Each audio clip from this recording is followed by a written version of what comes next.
to tell you, don't dismiss everybody that you have a disagreement with.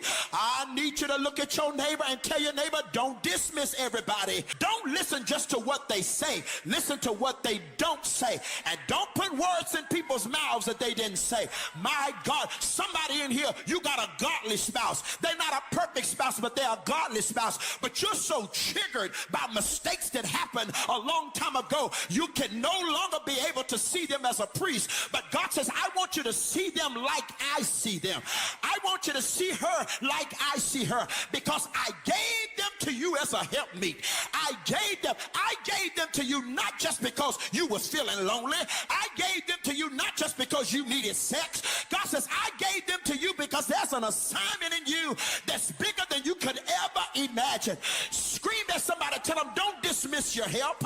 Don't dismiss who God is sending in your life, because if you don't get sober in your mind, people who challenge you, you will interpret them as trying to control you.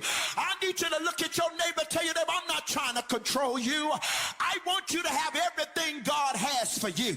God says, I want to develop your character. You've been working on your gift. You've been working on your skills, but I want to work on your character. You saying, I don't have much on my calendar, but God says, if you let me develop your character, I'll take care of your calendar.